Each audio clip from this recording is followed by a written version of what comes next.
You have to go all the way back to 1997 when Subaru determined that all of the models it sold in Australia would be all-wheel drive only. It's for that reason this car almost didn't make it here. This is the BRZ, and what makes this Subaru particularly special is that it sends its power to one pair of wheels only. Those at the rear.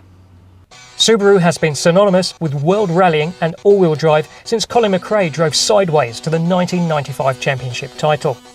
The Subaru BRZ, however, is one half of a new joint project sports car developed with Toyota. The latter calls its twin version the 86. Fundamental architectural and mechanical pieces are all Subaru though, not least the so-called Boxer flat four-cylinder engine. Unlike the WRX, there's no turbocharger under the bonnet.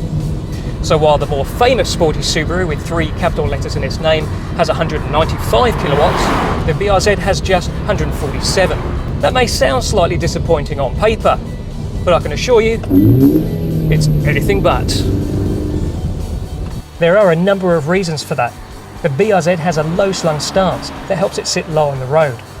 It has a low centre of gravity, aided by that flat four-cylinder engine, and it weighs less than 1,300 kilos. Throw in rear-wheel drive and the combination is magical.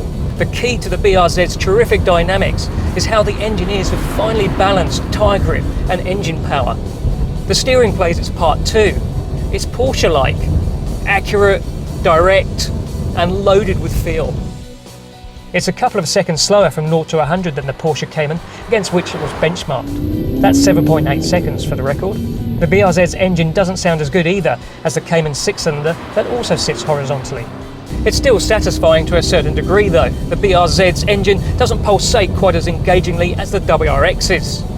But that trademark Subaru boxer throb is still evident, especially as revs rise. And with peak power arriving at 7,000 RPM, that's something worth doing, because that extracts the most performance and the most fun from this car. A relatively small fuel tank and a recommendation of 98 RON premium unleaded means visits to petrol stations are likely to be regular and not exactly cheap. At 37,150 drive away, the BRZ also starts higher than the virtually identical Toyota 86 because it comes in only one trim level. Apart from items such as satellite navigation, however, it has most of the features found in the range-topping 86 GTS. Overall, it's a case of thank goodness Subaru brought this car here, because the BRZ is a great driver's car that lives up to the brand's DNA.